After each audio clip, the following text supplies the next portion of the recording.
다 함께 사도신경하심으로 2026년 5월 14일 목요일 새벽기도에 하나님께 올려드리겠습니다. 전능하사 천지를 만드신 하나님 아버지를 내가 믿사오며 그 외아들 우리 주 예수 그리스도를 믿사오니 이는 성령으로 잉태하사 동정녀 마리아에게 나시고 본디오 빌라도에게 고난을 받으사 십자가에 못 박혀 죽으시고 장사한 지 사흘 만에 죽은 자 가운데서 다시 살아나시며 하늘에 오르사 전능하신 하나님 우편에 앉아 계시다가 저리로서 산자와 죽은 자를 심판하러 오시리라. 성령을 믿사오며 거룩한 공예와 성도가 서로 교통하는 것과 죄를 사하여 주시는 것과 몸이 다시 사는 것과 영원히 사는 것을 믿사옵나이다. 아멘. 찬송가 545장 찬송하시겠습니다.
하나님 아버지 감사합니다. 오늘도 저희들을 긍휼히 여겨주시는 주님의 사랑으로 살게 하시는 주님을 찬양합니다. 오늘도 말씀을 통해 부어주시는 새 은혜로 살게 하시려고 이 시간에도 불러주심에 순종함으로 주 앞에 저희들 나와 저희들을 위해 예비하신 생명의 말씀을 받고 하루를 시작하길 원합니다. 하나님, 오늘도 주님께서 주시는 영혼의 양식을 통해 다시 하늘의 지혜와 능력으로 저희 심령 가운데 채워주시고 주님께서 보시기에 가장 바른 길로 인도해 주시는 은혜로 살아가므로 주님께서 예비하신 승리의 축복을 주님과 함께 누리며 하나님께 영광 돌리는 하루가 되게 하여 주옵소서. 감사드리오며 우리 주 예수 그리스도 이름으로 기도드리옵나이다. 아멘. 자, 이 시간에 하나님이 주시는 말씀은 창세기 35장 23절부터 36장 8절까지 말씀 보겠습니다. 자, 화면을 보시면서 창세기 35장 23절부터 우리 함께 합독하시겠습니다. 레아의 아들들은 야곱의 장자 루벤과 그 다음 시몬과 레위와 유다와 이사갈과 스불론이요. 라헬의 아들들은 요셉과 베냐민이며 라헬의 여종 빌하의 아들들은 단과 납달리요. 레아의 여종 실바의 아들들은 갓과 아셀이니 이들은 야곱의 아들들이요. 밧단 아람에서 그에게 낳은 자더라. 야곱이 기럇 아르바에 마므레로 가서 그의 아버지 이삭에게 이르렀으니 기럇 아르바는 곧 아브람과 이삭이 거류하던 헤브론이더라. 이삭의 나이가 180세라. 이삭의 나이가 많고 늙어 기운이 다함에 죽어 자기 열조에게로 돌아가니 그의 아들 에서와 야곱이 그를 장사하였더라. 에서 곧 에돔의 족보는 이러하니라. 에서가 가나안 여인 중 헷 족속 엘론의 딸 아다와 히위 족속 시브온의 딸인 아나의 딸 오홀리바마를 자기 아내로 맞이하고 또 이스마엘의 딸 르바요세 누이 바스맛을 맞이하였더니 아다는 엘리바스를 에서에게 낳았고 바스맛은 루엘을 낳았고 오홀리바바는 여우스와 얄람과 고라를 낳았으니 이들은 에서의 아들들이요 가나안 땅에서 그에게 태어난 자들이더라. 에서가 자기 아내들과 자기 자녀들과 자기 집의 모든 사람과 자기의 가축과 자기의 모든 짐승과 자기가 가나안 땅에서 모은 모든 재물을 이끌고 그의 동생 야곱을 떠나 다른 곳으로 갔으니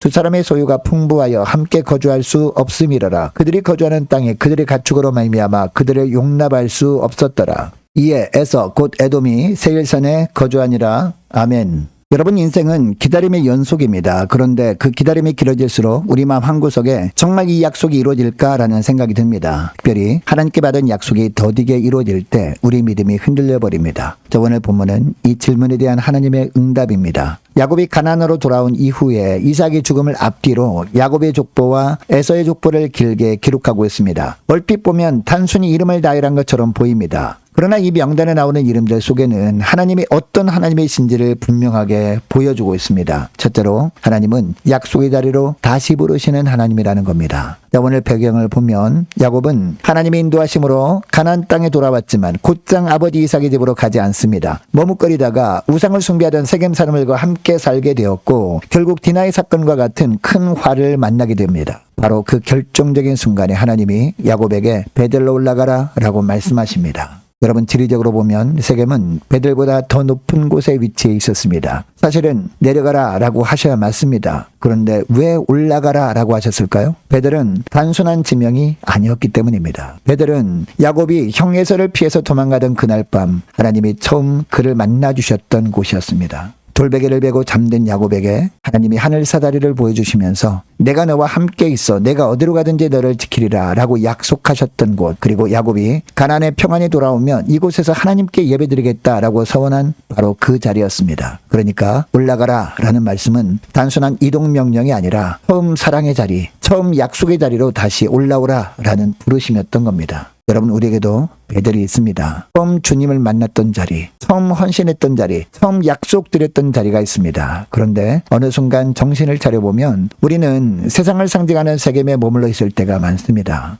세상의 가치, 세상의 풍습, 하나님이 아닌 것을 신뢰하는 삶에 머물러 있는 우리를 하나님은 그냥 두지 않으십니다. 결정적인 순간에 올라가라, 베들로 올라가라 라고 말씀하십니다. 야곱은 이 말씀에 즉시 순종했습니다. 자기뿐만 아니라 온 가족에게 이방 신상을 버리고 정결하게 하라 라는 명령을 합니다. 그러자 야곱을 두렵게 했던 이웃 나라들이 오히려 야곱을 두려워하게 되었고 무사히 아버지 이삭의 집으로 돌아오게 됩니다. 여러분, 이것이 약속의 자리로 다시 부르시는 하나님의 은혜입니다. 둘째로 하나님은 약속의 후손을 세우시는 하나님이라는 겁니다. 야곱이 아버지 집으로 돌아온 후에 본문 23절부터는 야곱의 12아들 이름이 구체적으로 등장합니다. 여러분, 이 12아들은 훗날 이스라엘 12지파의 조상이 될 사람들이었습니다. 한 민족의 시작점이 되는 사람들이었다라는 겁니다. 그리고 이 모든 일의 출발점은 갈대아 우르였습니다. 자녀가 없던 아브라함에게 하나님은 본토, 친척, 아비집을 떠나라 라고 말씀하시면서 내가 너로 큰 민족을 이루리라, 하늘의 별과 같이 바닷가의 모래와 같이 내 후손이 많아지리라 라고 약속하셨습니다. 그러나 그 약속은 더디 이루어졌습니다. 아브라함은 기다리다 못해 하갈을 통해 이스마엘을 얻기도 했습니다. 그러나 하나님의 계획은 그 길이 아니었습니다. 결국 사라를 통해 이삭이 태어나게 되었고 이삭을 통해 야곱이 태어났습니다. 여러분, 아브라함은 손주조차 보지 못하고 세상을 떠났습니다. 그가 마지막 눈을 감을 때 아들 이삭에게는 아직 자녀가 없었습니다. 그런데 히브리서 11장에 보면요, 아브라함이 약속을 다 받지는 못했지만 멀리서 바라보고 환영하며 떠났다라고 합니다.